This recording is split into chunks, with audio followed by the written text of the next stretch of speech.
Alors, on va vivre une semaine une semaine intéressante du Sénat. On va tenter de confirmer de manière définitive Todd Blanche comme Attorney General, comme ministre de la Justice d'ici le 8. Ça veut dire que pendant une semaine, les démocrates vont devoir agir comme ils n'ont jamais agi pour dénoncer toute cette histoire-là. Et alors, on est prudent sur les démocrates et leur capacité à faire quoi que ce soit. Ils nous ont tellement déçus que voilà, on va être prudent là-dessus. Mais ce qui est rassurant, c'est que je vous ai montré le message de Adam Schiff qui très clairement a compris de quoi il en était en parlant de plusieurs milliards de dollars qui risquent d'échapper au fisc. Et l'autre chose qui me rassure, c'est cette déclaration de Raskin, qui est un autre démocrate de la Chambre cette fois-ci, donc Jamie Raskin, qui nous dit, voilà, dans la réalité, c'est un super pardon. Il y a les pardons. Là, c'est un super pardon. C'est pas une histoire d'audit, c'est une histoire de pardonner par anticipation. Donc une forme de grâce présidentielle, mais une super grâce qui n'existe pas, qui protège les Trump et leurs compagnies, plus de 300 compagnies, non seulement pour les impôts qu'ils auraient pu éviter de payer, les fausses déclarations fiscales, les impôts à venir, et c'est là que c'est la phrase la plus importante du mémo de Todd Blanche, for any and all, donc ça les protège aussi des conséquences d'avoir violé la loi, y compris pour des crimes fédéraux et des crimes civils. Donc là, on ne peut pas plus clair. Et donc, ce qui est rassurant, c'est que certains démocrates ont compris ça, qu'on dépasse simplement l'argent. Et donc, la question, c'est de se dire, mais qu'est-ce que Trump veut protéger à ce point ? Et plus j'avance dans ce dossier, plus je suis convaincu à 100%, vous pouvez me clipper encore une fois, que vraiment, dès le début, cette histoire de slush fund, ça a été mis devant nos yeux comme diversion pour pas qu'on voit la véritable histoire. Et la véritable histoire, ce sont des années et des années de la part de Trump, de sa famille, de ses enfants directement, de son gendre et de ses entités non seulement de malversation financière, fiscale, mais encore plus loin, de participation à des crimes qui pourraient être poursuivis aujourd'hui, mais qui ne le seront pas grâce à cet accord-là, d'argent sale. Et je suis convaincu que c'est au bout de tout ça, et c'est pour ça qu'on est allé jusqu'à ce conflit avec ces républicains qui se demandaient mais pourquoi en période électorale il ne lâche pas ce dossier-là et pourquoi il vient nous poser des problèmes. Ouais, vas-y, tu disais. Ouais, il insiste, il n'arrête pas. On l'avait même vu, c'est Trump qui insiste et Todd Blanche. Alors vous allez me dire que Todd Blanche et Trump, c'est la même personne. Todd Blanche travaille pour Trump, mais n'oubliez pas, Todd Blanche, la dernière fois qu'on l'a vu, on lui posait cette question, est-ce que vous pouvez nous mettre par écrit le fait que vous n'allez pas poursuivre ça? Il ne voulait pas et on voyait que comme le document qu'il a sorti, il choisissait vraiment ses mots pour pas se mettre en position où ils allaient perdre ce deal. Et même Trump avait fait plusieurs tweets dessus, le fait que non, il ne voulait pas lâcher ça, que c'était important pour lui. Non, et donc, c'était très clair et je regrette de ne pas m'être penché sur ce dossier plus tôt. Mais bon, j'ai eu un élément qui m'a orienté vers cette conclusion, que la véritable histoire, c'est pas où on regardait, c'est pas du côté de la caisse noire, mais c'était du côté de cet accord avec l'IRS et le fait que cet accord avec l'IRS, on est dans le niveau qui est au-dessus du niveau, cette nouvelle couche qui fait qu'on est protégé pour des poursuites criminelles. On va retourner sur Fox News. Il y a quelques années, on est dans la période 2021-2022, donc entre deux mandats. lorsque la famille Trump annonce que on va se lancer dans un nouveau business qui est le business de la crypto-monnaie, les bitcoins, etc. Et on va justifier, parce que personne ne comprend pourquoi cette famille qui a toujours été dans l'immobilier, d'un coup, soit all-in vers la crypto-monnaie. Et on va justifier ce virage de la part de la famille Trump en disant, on n'a pas le choix parce que, en fait, les banques qui sont woke, les banques qui sont dans le camp des démocrates, nous ont débanqués. C'est-à-dire qu'elles nous ont interdites, elles nous ont fermé nos comptes, elles nous ont mis dehors. Et donc, c'est pour ça qu'on se tourne vers le crypto. On va écouter Eric Trump qui raconte tout ça sur le plateau, vous allez voir, de Maria Bartiromo. Vas-y, Thomas. Todd Blanche is great. Welcome back. The Trump family's crypto blitz. Eric Trump and Donald Trump Jr. announcing their investment in a Bitcoin mining company. The Trump's American data centers merging with American Bitcoin, aiming to create the world's largest crypto miner and build its own Bitcoin reserve. Joining me now is Trump Organization Executive Vice President and the President's son, Eric Trump. Eric, great to see you. How are you, Maria? Great. Congratulations on this. Tell us what you're trying to do and why a Bitcoin reserve is needed. Yeah, you know, Maria, I never thought I'd fall into the world of crypto until every bank started canceling us for absolutely no reason whatsoever other than the fact that my father was in politics, right? I mean, we got canceled by absolutely everybody. They came after us viciously.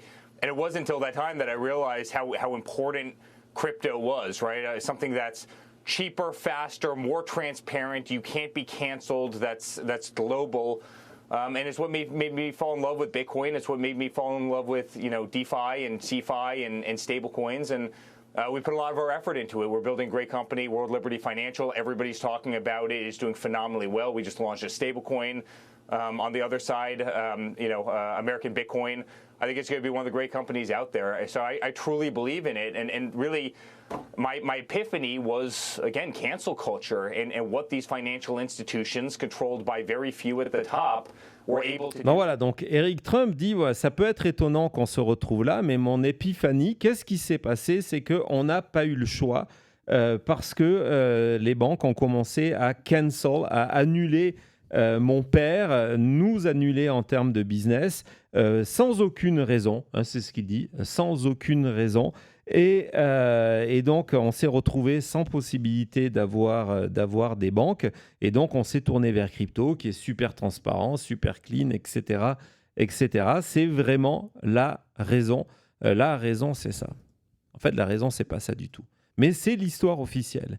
C'est l'histoire officielle. Et aujourd'hui, il y a 2 jours, on a eu une petite étape, une petite pièce du puzzle qui est extrêmement importante dans le cadre d'une plainte. Alors, je vais vous expliquer pourquoi dans cette plainte-là. C'est qu'en mars 2021, il y a une banque qui avait l'essentiel de l'activité économique de Trump Org, de la famille Trump, de Trump lui-même et de plus de 300 compagnies de Donald Trump qui s'appelle Capital One à New York, était une des dernières banques qui travaillait avec Trump parce que la plupart des banques avaient arrêté de travailler avec Trump avant même qu'il rentre en politique parce que c'était quelqu'un qui vidait les comptes, si vous voulez, et ne remboursait jamais rien et vous attaquait devant les tribunaux pour gagner du temps. Donc, il était considéré comme quelqu'un qui était à risque. S'il n'y a pas eu la politique pour Donald Trump, c'est fort certain qu'il aurait terminé sur une chaîne comme QVC à nous vendre, comme le fait Mike Lindell. Ça aurait été autre chose que des coussins, mais il aurait vraiment terminé dans cette direction-là. Et donc, en mars 2021, Capital One ferme les comptes de Donald Trump. En mars 2025, une fois qu'on a le pouvoir et qu'on se dit on a réussi à un système où tout le monde met le genou à terre devant nous, capitule, qu'est-ce qu'on va faire? Parce que on fait tout pour le fric, on va aller en Floride, encore une fois, en Floride, porter plainte contre Capital One pour ce qu'ils ont fait en 2021. On va voir, les articles de presse annoncent que on se retourne contre la banque parce qu'elle est woke. Non, c'est pas ça. Je pense que c'est... on a cet article-là. Donc, non, ce n'est toujours pas celui-ci. On va y arriver. Donc, regardez. Et donc, les compagnies Trump, ça c'est en mars dernier, d'accord, en mars 2025, les compagnies Trump poursuivent Capital One parce qu'on estime que c'était par pur wokisme, sans aucune raison, qu'on a été cancel par ces banques-là. Et qu'on va demander des dizaines de millions de dollars, on ne définit pas le nombre, des dizaines de millions de dollars pour venir compenser la fermeture de 300 comptes. Donc, on va demander des millions de dollars par compagnie. 300 compagnies plus les comptes personnels. Donc, on va demander en bout de compte, on ne définit même pas le montant, des milliards de dollars. L'espoir des Trump, quand il pose cette plainte en mars 2025, c'est ce qui s'est passé pour des tas de monde. On est 2 mois depuis que Trump est président et on l'a vu, la succession des compagnies qui disent « Ah ben ok, on a peur, on va faire un arrangement à l'amiable, combien on peut vous donner pour que vous arrêtez de payer ?» Sauf que Capital One a dit « Non, mais attendez, c'est n'importe quoi cette histoire-là. On va se défendre devant les tribunaux. » C'est vraiment, on n'est pas habitué à ça, mais c'est encore une fois la preuve qu'il ne faut jamais céder devant Trump. Et donc, il y a eu une procédure qui est en cours depuis le mois de mars 2025, où Capital One demande que la procédure s'arrête en disant c'est n'importe quoi, c'est du mensonge, etc. etc. Et le juge, à chaque fois, demande à Capital One de justifier pourquoi ils estiment que la plainte des Trump est abusive et basée sur rien du tout. Donc, ils l'ont fait à plusieurs fois. Et ils viennent de le faire. Donc, il y a eu des nouvelles plaintes, etc., etc., nouvelles demandes du magistrat, donc des allers-retours en permanence. Et ils viennent de le refaire. Et cette fois-ci, ils ont dit, ben voilà, il faut arrêter. Et donc, on va vous montrer pourquoi on a fermé les comptes. Ils n'ont jamais nié le fait qu'ils ont fermé. Pourquoi les accusations sont diffamatoires de la part de la famille Trump. On va vous montrer les preuves. On va rendre public quelque chose qu'on n'a jamais dit et jamais publié sur les Trump, sur les motivations de nos gestes. Et ces documents-là sont devenus publics vendredi soir avec le dossier. Donc, on va voir à quoi ressemble la plainte, la réponse à la plainte. Donc, vous avez, on est habitué à ce genre de document. On va rentrer dans quelques secondes dans ce document-là parce que ce document-là explique très clairement que si on a fermé les comptes Trump, c'est parce que c'est des comptes qui servaient à du blanchiment d'argent, à de l'argent sale. C'est la raison pour laquelle on a fermé ces comptes en mars 2021. Je vais vous montrer cet extrait sur Jamais publié, qui est repris dans Business Insider, qui a été le premier à lever le scoop, en disant, dans le document, ce qui est écrit, je suis allé le vérifier, c'est que, regardez, on n'a jamais rendu public, pour ne pas embarrasser notre client, on n'a jamais rendu public la raison d'avoir terminé tout ça. On n'a jamais rendu public les détails de notre enquête, mais là, on est obligé de le mettre en avant parce que vous insistez. On vous a demandé d'arrêter, vous continuez à nous demander de l'argent. Donc, on va expliquer qu'en fait, on a prévenu, c'est ce qu'on va voir dans le document, on a prévenu la famille Trump bien avant la fermeture, pendant des mois, qu'on allait fermer les comptes. On a demandé des justifications qui ne sont jamais arrivées. Mais la réalité, donc, le document, vous l'avez vu, on va faire plus simple, Thomas. On va aller dans certains extraits de presse, entre autres de Business Insider, qui ont développé cette affaire Capital One pour voir les extraits clés les plus importantes, ça sera plus rapide. Regardez ce titre. Alors évidemment, il est passé inaperçu parce que c'était le jour où Donald Trump a posté des images d'Elvis Presley.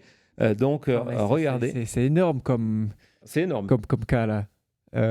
Waouh, donc voilà, regardez ça, c'est le titre, c'est exactement ça, que Capital One, donc la banque, explique qu'ils ont fermé les comptes de Trump après avoir enquêté sur enquête interne sur le fait qu'il utilisait ses comptes pour blanchir de l'argent. Pour blanchir de l'argent. Waouh. Allons voir ça. Et ça, encore une fois, je sais que plus tard, on va en reparler.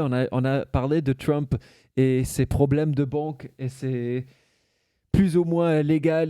D'ailleurs, il est allé en procès pour il y a bien 15-20 ans. Là, maintenant, on parle de quelque chose qui s'est passé en 2021. En 2021, donc c'est des choses qui se sont passées pendant la présidence et on va voir, parce que on vous explique, c'est la première fois. Donc, ils ont hit back. Ouais. Donc voilà, ils ont décidé de dire ok, ça suffit, ça fait 2 fois que vous nous balancez cette plainte, ça fait 2 fois que les juges vous disent que elle a pas de sens. Ben voilà, on va publiquement, on va donner aux juges les raisons. C'est la première fois que Donald Trump est lié officiellement à une histoire d'argent sale et de blanchiment d'argent. Donc, on vous explique que c'est pour des raisons de AML, Anti-Money Laundering, donc des procédures pour se protéger de blanchiment. Et regardez, on nous explique qu'il y a eu plusieurs, c'est un extrait de la déposition, plusieurs mois d'analyse. On a fait extrêmement attention avant de prendre cette décision pour se dire que, regardez, non seulement c'est la politique interne de la banque, mais au-delà de ça, c'est ce que le gouvernement fédéral nous obligeait à faire. Il correspondait à ce dossier de blanchiment d'argent. On imagine bien que la banque Capital One a dû bien vérifier le dossier avant de fermer les 300 comptes du président en 2021. Bien sûr. Voilà. Donc regardez, ils reviennent sur exactement ce qui s'est passé en 2021 avant de fermer les comptes, qu'ils ont donné un notice of its plans, donc ils ont prévenu Trump et ses 300 comptes qu'ils allaient fermer. Et donc, ils ont prévenu, et on va le revoir dans un autre document, ils ont commencé à prévenir la famille Trump qui avait un problème avec les comptes de Trump lui-même, les comptes de la compagnie, on va voir les comptes de Kushner, etc. Au moins 1 an avant la fermeture. Donc l'idée de se dire oui, c'est parce qu'il y a eu le 6 janvier, parce que c'était ça le premier acte de défense. On a été cancel parce que c'était le 6 janvier. Ouais. C'est complètement faux. Ce n'est pas lié à ça. Ça a commencé bien avant. Donc, on revient sur ce processus où, du côté de Capital One, on dit non, mais c'est n'importe quoi votre plainte. Voici, on va vous donner le contexte complet. Vous nous cherchez, le voilà. Donc, regardez que les transactions qui ont été flag et identifiées par Capital One, c'est en général des transactions qui correspondent aux conditions d'alerte définies par les autorités fédérales en disant s'il y a ce genre de choses qui se passent, c'est qu'il y a du blanchiment d'argent et que donc vous devez fermer les comptes pour arrêter ces activités illégales. Wow. C'est la première fois qu'on a ces informations. Mais en fait, et c'est là qu'on va rentrer dans de l'extrêmement troublant. Et pourquoi je vous parle de ça ? Parce que dans le cadre de cet accord complètement large, signé par Todd Blanche, il peut être utilisé pour se protéger d'une éventuelle enquête sur ce que vient de dire Capital One.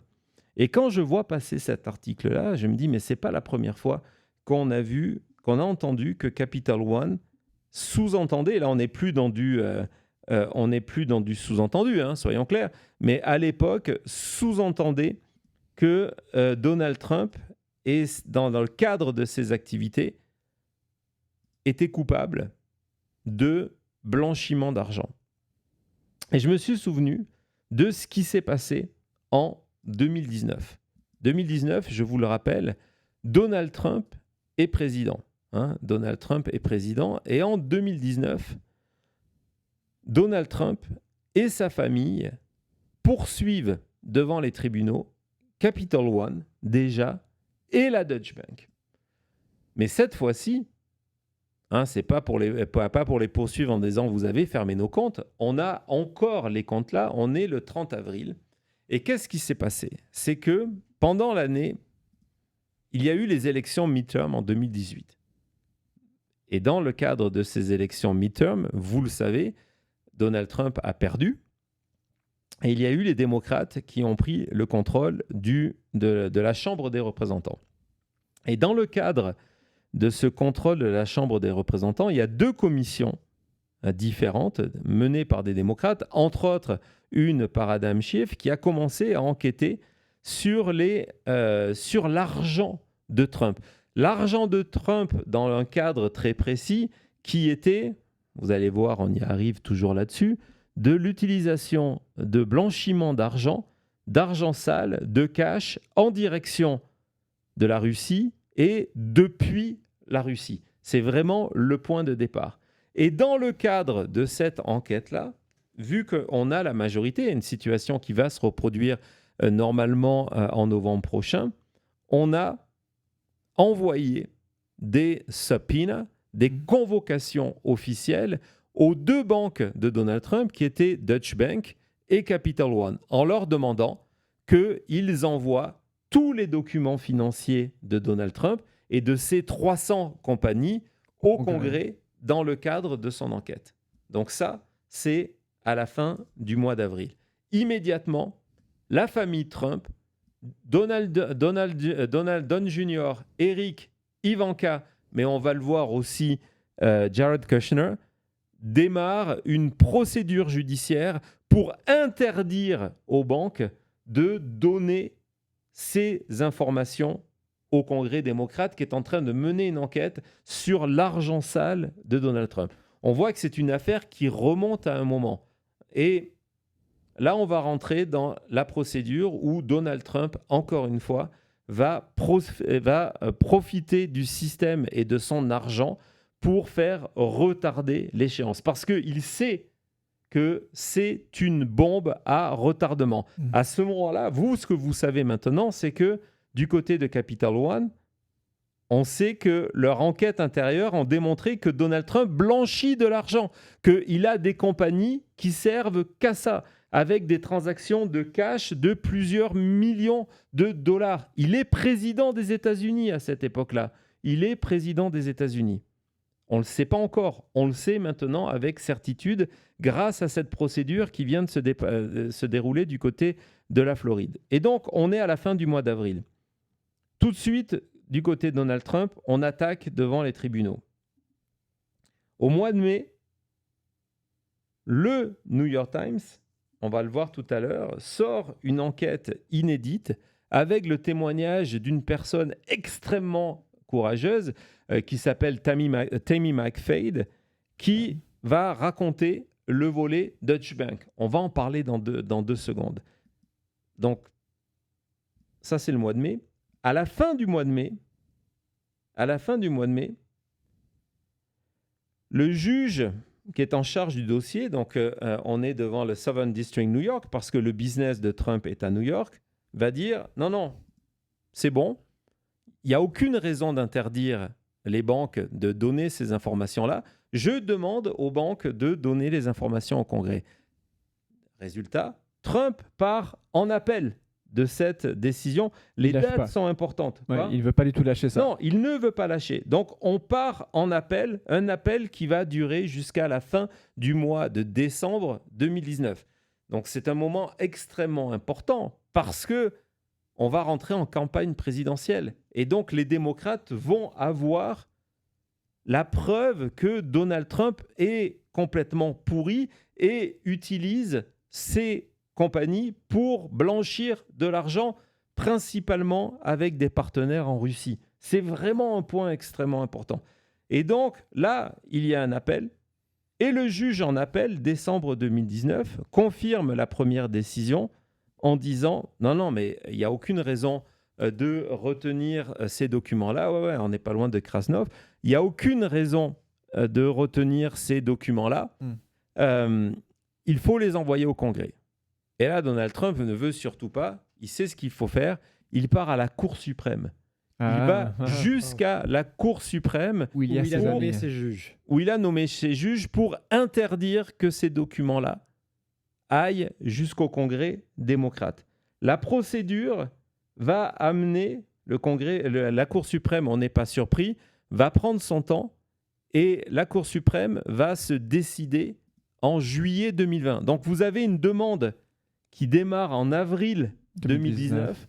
On est déjà un an plus tard, et c'est à la Cour suprême de donner son avis. Et là, la Cour suprême est dans une position qu'on a déjà vue dans des tas de dossiers, y compris, ça va être la même stratégie qui a été utilisée pour protéger Donald Trump dans le cadre des affaires liées au 6 janvier. C'est-à-dire que la Cour suprême ne peut pas dire « Non, mais les documents bancaires de Donald Trump, il y a une exception et le droit d'enquête du Congrès, le fameux droit de subpoena, n'existe pas. C'est pas possible. » Donc, qu'est-ce que fait la Cour suprême ? Elle va trancher contre Donald Trump 7-2 en disant non, c'est légal, la demande est légale. Ah ben voilà, Donald Trump a perdu, les documents vont être envoyés au Congrès. Sauf que, dans son arrêt, la Cour suprême dit la demande est légale, mais elle n'est pas suffisamment bien formulée. Il faudrait que ça redémarre à zéro. Et que au niveau des cours intermédiaires, on justifie notre demande dans le cadre de la séparation des pouvoirs. Donc, on lui achète encore plus de temps. Exactement. OK. Les documents, vous pouvez les envoyer, mais pas comme ça. Donc, on redémarre à zéro. Désolé. On est désolé. Et donc là, on se lance dans une nouvelle procédure suite à cette décision où le Congrès est obligé de revoir son acte de demande parce que l'acte de demande, la Cour suprême a dit « Ok, vous avez le droit, mais il faut le rédiger différemment. » Et les juges doivent revoir la décision. Ça nous envoie à la fin du mois de décembre 2020. À la fin du mois de décembre 2020, qu'est-ce qui s'est passé ? Il y a déjà eu les élections, d'accord ? Mais c'est pire que ça. Parce qu'à la fin du mois de décembre 2020, les magistrats sont prêts à donner le feu vert pour ces documents-là. Et du côté de Donald Trump, on s'est dit, oh là là, mais on veut surtout pas que ça sorte. Et ça serait complètement débile que ça sorte là, parce que il vient d'avoir des élections et il y a un nouveau Congrès qui arrive. Et lorsqu'il y a un nouveau Congrès qui arrive, ça veut dire quoi ? Ça veut dire que les actes qui ont été votés par un Congrès, s'ils n'ont pas été exécutés, ils sont automatiquement annulés. Ils sont périmés parce qu'il y a une nouvelle majorité. Ça veut dire que les gens qui ont signé cet acte-là ne sont plus là, donc il n'y a plus aucune valeur. Donc on est en décembre 2020 et le nouveau Congrès arrive le 3 janvier 2021. On a 15 jours avec les fêtes de Noël à tenir pour empêcher que ces documents qui prouvent les malversations financières de Donald Trump deviennent publics. Et qu'est-ce qu'on fait ? On dit, ben voilà, Donald Trump, oui, il est le président des États-Unis, mais c'est un plaignant comme les autres. Et donc, la loi prévoit une procédure de discussion avec le juge où, avant de sortir les documents-là, on doit en discuter de la manière dont ça va être fait. Et on rentre en discussion à la fin du mois de novembre. Les discussions sont interrompues par les vacances de Noël. Dommage. On arrive le 3 janvier 2021, cette fois-ci, procédure démarrée en avril 2019. On arrive le 3 janvier 2021, où là, il y a le nouveau Congrès. Et donc, du côté des avocats de Donald Trump, on va voir le juge en disant, mais écoutez, la demande, c'est l'ancien Congrès. Là, il y a un nouveau qui est là. La demande n'existe plus. Et le juge dit, bah ouais, vous avez raison. Moi, j'ai besoin d'une demande du nouveau Congrès pour pouvoir poursuivre le dossier là. Ça rend fou le nombre de failles que Trump a pu trouver dans la justice, que ce soit dans ce dossier ou d'autres, et abuser. Ouais. Et ça rend fou, mais ce qui rend encore plus fou, c'est qu'on arrive et un jour, il faudra faire ce dossier au procès de Joe Biden et de Merrick Garland. C'est qu'en 2020, Ouais, 2021, c'est Joe Biden qui a été élu. La majorité, c'est les démocrates. Donc, ils sont à quelques jours de pouvoir sortir ces documents-là. Il suffit que le nouveau Congrès, avec majorité démocrate, reproduise cet acte. Mais du côté de Joe Biden et de Merrick Garland, on dit voilà, il faut tourner la page, il faut unir la nation. Donald Trump, on oublie. Et donc, le Congrès démocrate ne va jamais renouveler cet acte-là.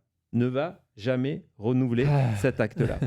On arrive aux élections midterm de 2022 avec un nouveau Congrès en 2023, défaite des démocrates de Joe Biden.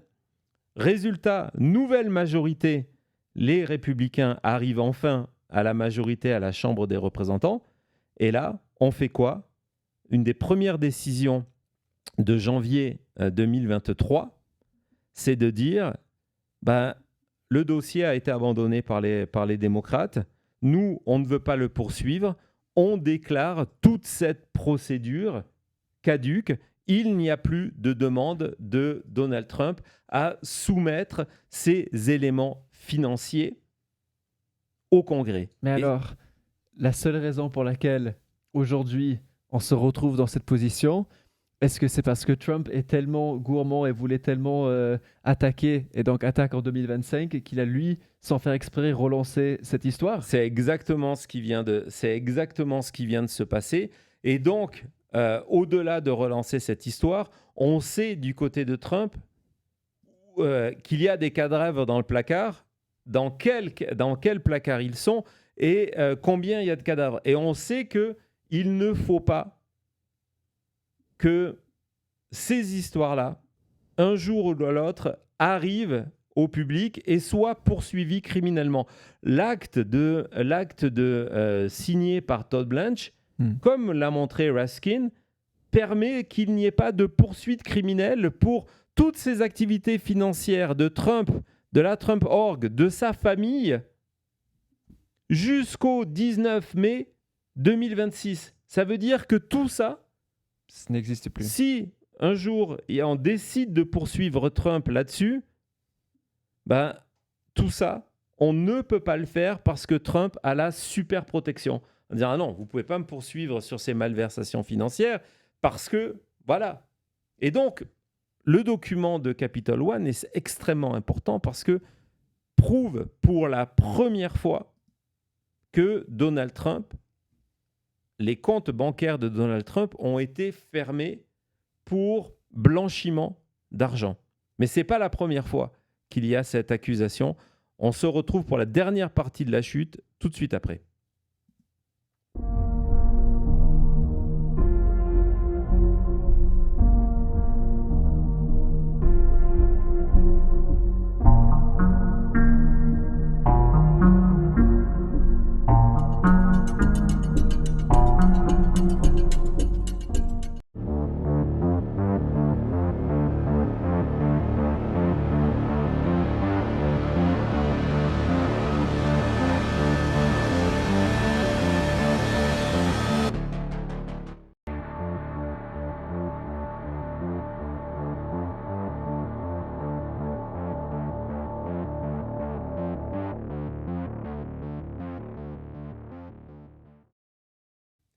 Cette émission ne durera pas 45 minutes. Quand on vous a sorti cette phrase la première fois, on savait qu'on allait l'utiliser, mais ce soir, encore une fois, la preuve, on est encore là. Merci beaucoup à tout le monde qui est toujours là avec nous. Après, je ne sais pas combien de 45 minutes. Guillaume, si tu es dans le chat, notre maître du temps, dis-nous combien de 45 minutes ça fait. En tout cas, merci beaucoup pour tout votre soutien. On a bien dépassé les 1000 pouces. C'est formidable. Merci beaucoup.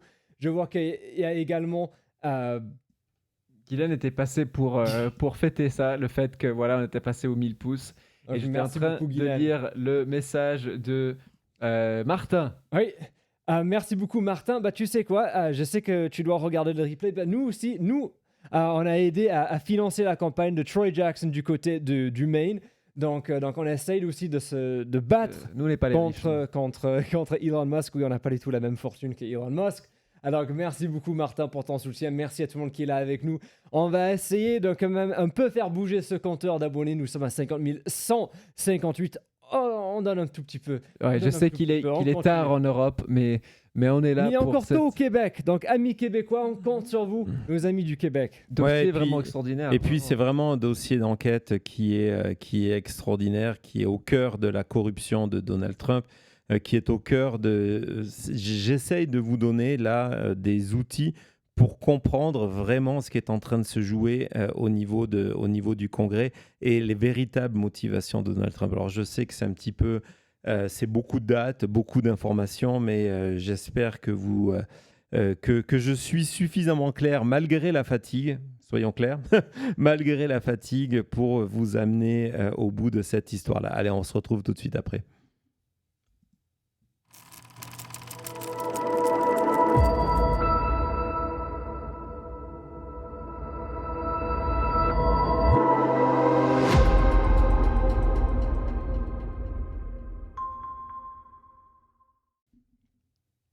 Ouais, donc en avril 2019, Donald Trump, Eric Trump, Don Jr.,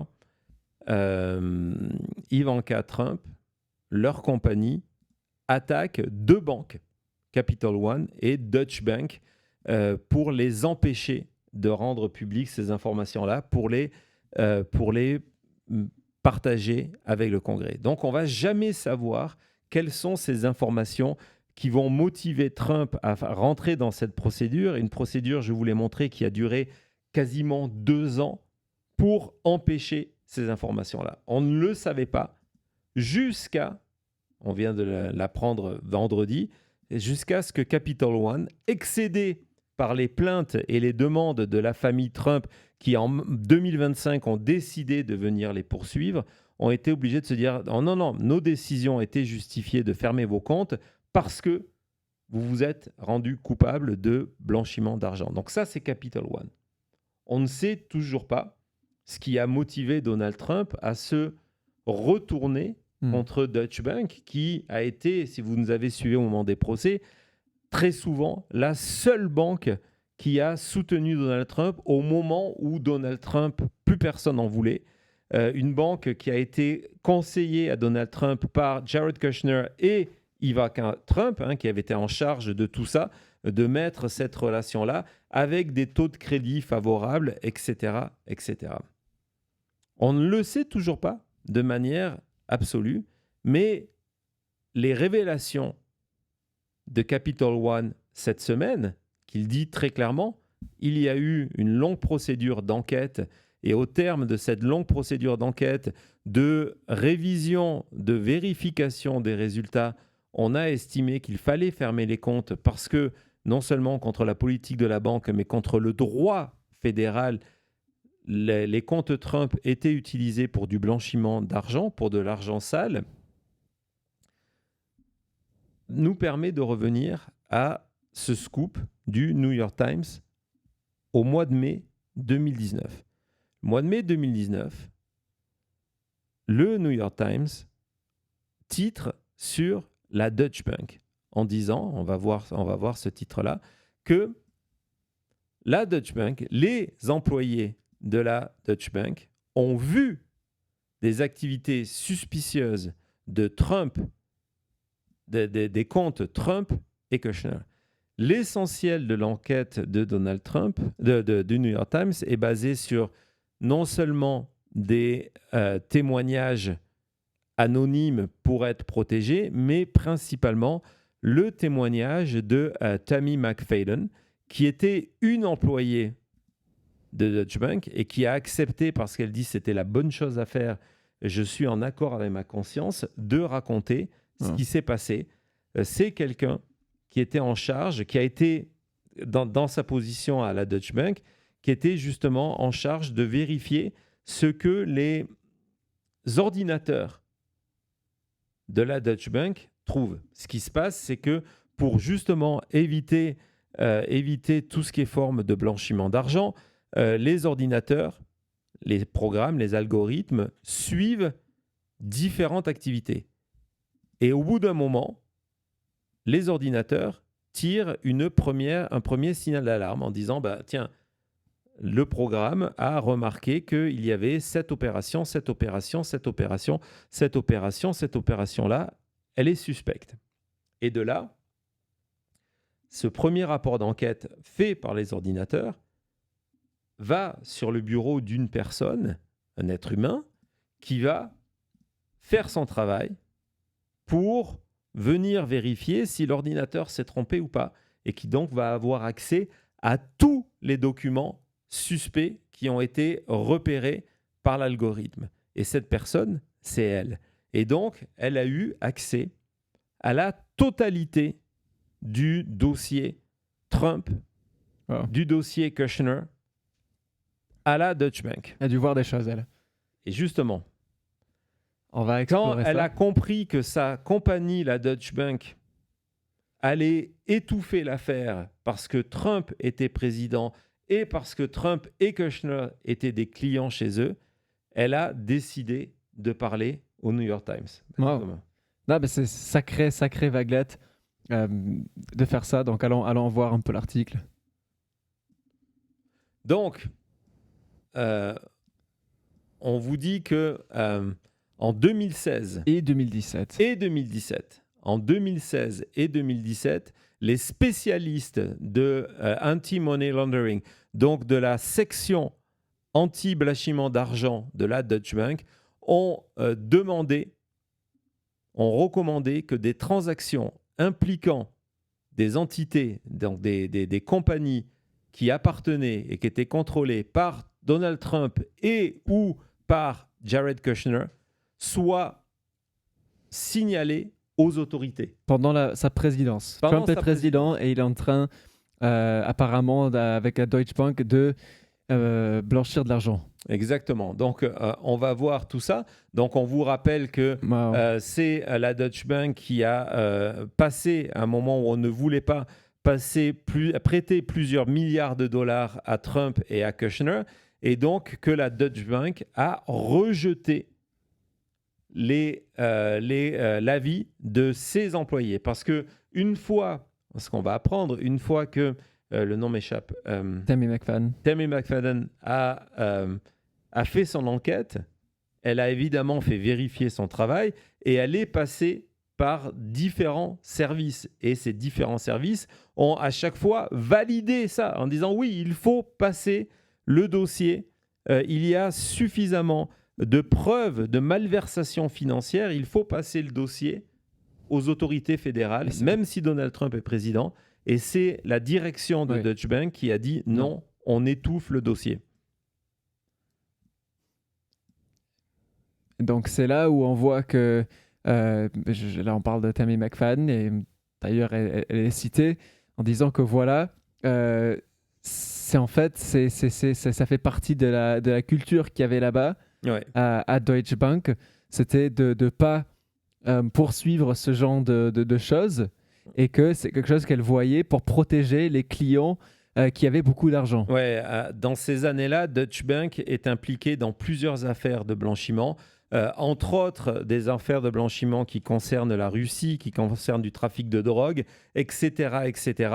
Et ils se sont fait attraper par la direction, d'ailleurs elle a changé, ils se sont fait attraper par plusieurs organismes. Ils ont payé des amendes justement pour protéger cette corruption au niveau de leurs clients. Ça rappelle un petit peu, d'une certaine manière, la procédure qui a protégé Jeffrey Epstein pendant des années. On est à plein dans Epstein Class, quoi. On est en plein dans ça. Et donc, regardez la réaction officielle. Je voulais vous la montrer en disant que non, on est au courant de rien. Et de toute façon, on n'a pas de compte avec la Deutsche Bank. C'est une manière de dire on s'en débarrasse. Donc, du côté de l'administration Trump, de la Trump Org, la réponse officielle, dont je voulais vous la mettre en avance, dire non, c'est pas vrai. On n'a jamais rien fait, on est au courant de rien. Comme en 2021, Eric Trump dira il n'y a aucune raison pour laquelle on a fermé nos comptes et 4 ans plus tard, on apprendra, oui, les comptes ont été fermés parce que ces activités-là. Donc, évidemment, rappel, relation compliquée, on en a parlé, on va passer à l'extrait suivant. Donc, le fait que ces informations-là ont été demandées, seraient été les informations de McFadden et son témoignage, elle était prête à aller devant le Congrès, aurait dû devenir une réalité. Ouais. Et c'est là qu'on rentre, vous comprenez maintenant pourquoi il y a toute cette procédure de Donald Trump qui va durer 2 ans, parce que McFadden a vu les transactions, elle sait vers quoi ces transactions sont allées, les montants et les pays et les personnes qui ont été impliquées dans tout ça. Et il fallait surtout bloquer ça du côté Trump. Et oui, évidemment. Et donc, donc tu peux passer cet extrait, je vous en ai mis vraiment beaucoup pour tout comprendre. Et donc, regardez, on rentre dans les détails. On rentre dans les détails où elle a personnellement vérifié des transactions avec de l'argent qui est parti de compagnies de Kushner vers des individus, vers des Russes. Donc, vous avez des premières transactions qui sont déclarées par leur système informatique, qui sont flag. Regardez, c'est ce software. Donc, on est dans l'été 2016 et le software de Deutsche Bank flag ces transactions en disant c'est des transactions qui sont étranges, des transactions à vérifier. Et ça va être le travail de McFadden et entre autres de vérifier ces transactions vers la Russie en expliquant que sa conclusion, et ça va être aussi les conclusions des autres employés qui ont accès au dossier, c'est qu'il faut signaler ces transactions au gouvernement américain parce qu'on est dans du blanchiment d'argent en faveur, et c'est ce que faisait Deutsche Bank, billions of dollars pour les Russes. La Deutsche Bank est une machine à blanchir l'argent pour les Russes et Kushner faisait partie de cette machine. Énorme. Donc, elle fait son rapport à ce moment-là.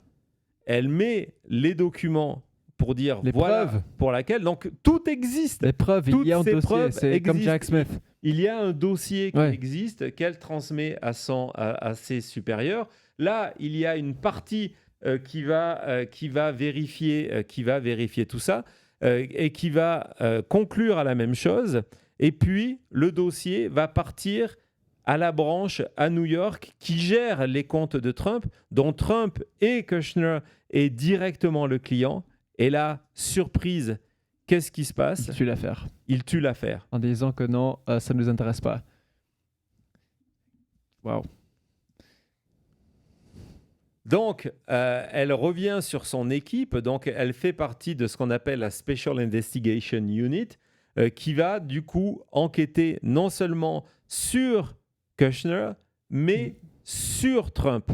Et Trump directement, on ne parle pas de Don Jr. ou d'Eric, mais Trump directement, en expliquant qu'elle va trouver, regardez, c'est confirmé par deux autres employés, des opérations de blanchiment d'argent avec, entre autres, énormément de cash depuis des comptes dirigés par Donald Trump lui-même et que donc elle va publier de nombreux rapports à ce sujet. Y compris le Donald John Trump Foundation. Donc, exactement. Voilà. Et là, évidemment, tout ça va être rejeté par la direction.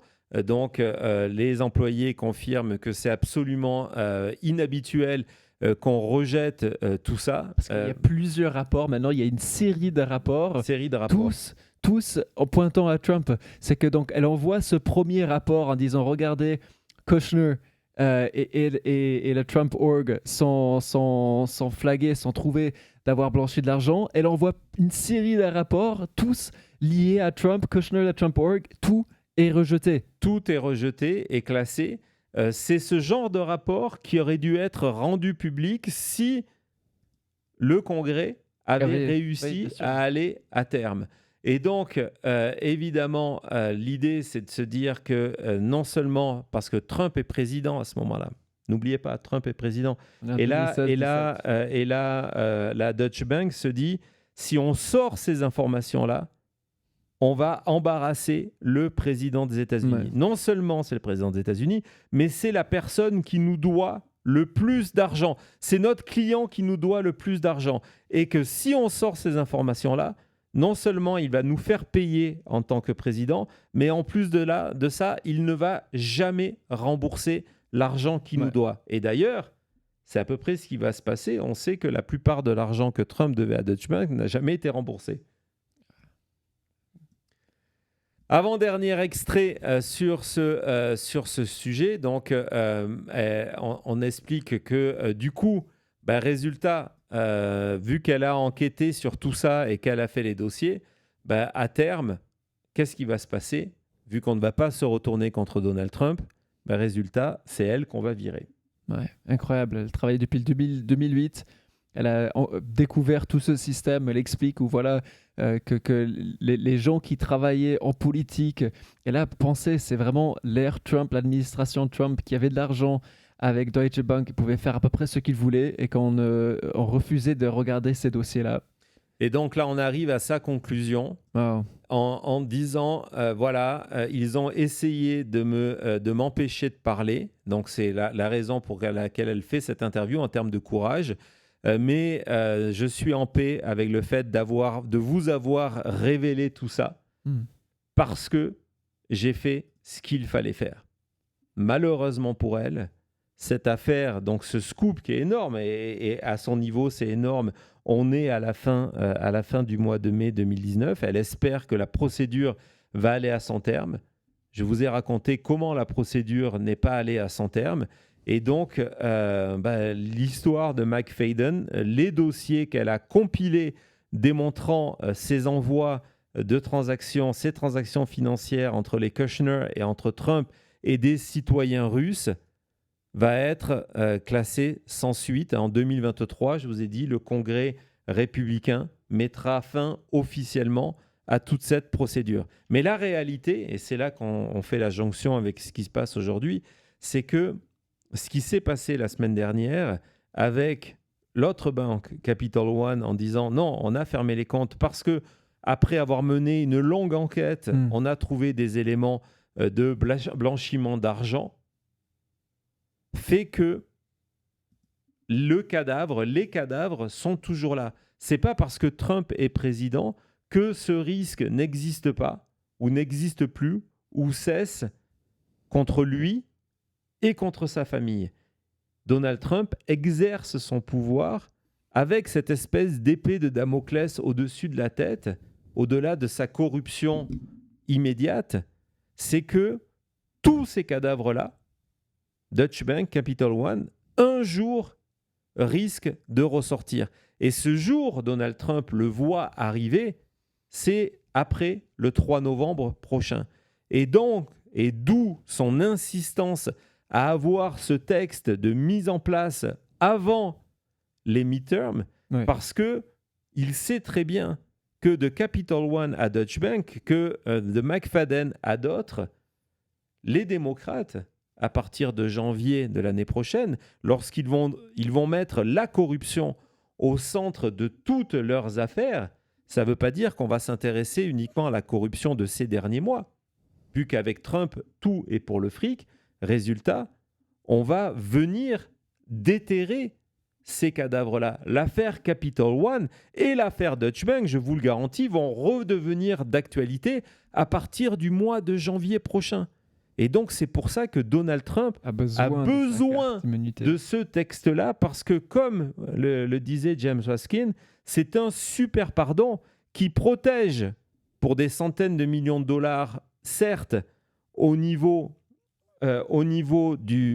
des impôts, mais protège Donald Trump, sa famille, ses compagnies, contre des poursuites criminelles. C'est la véritable raison de cet acharnement de Donald Trump sur ce texte que son ancien avocat, qui va devenir ministre de la Justice, j'espère me tromper, mais je ne pense pas me tromper, qui va devenir ministre de la Justice, va lui donner. Il va lui donner enfin sa carte qui va l'empêcher, lui et sa famille, d'aller en prison, malgré toutes ces affaires-là.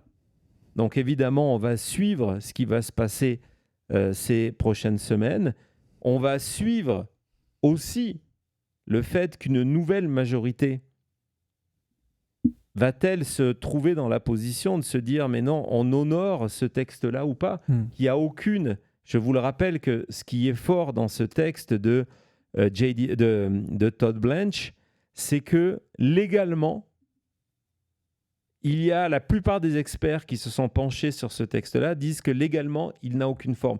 Donc je suis persuadé que la prochaine bataille, que ce texte soit signé, que Todd Blanche soit validé, que la prochaine bataille est sur la légalité de ce texte. Et que, indépendamment de la légalité ou pas, que les informations que je viens de vous donner là, que la procédure qui est en cours de Capital One vont devenir des points extrêmement importants à partir du 3 janvier 2027. Et la bonne nouvelle, c'est qu'on sera là pour vous les raconter, pour les décrypter. C'était La Chute.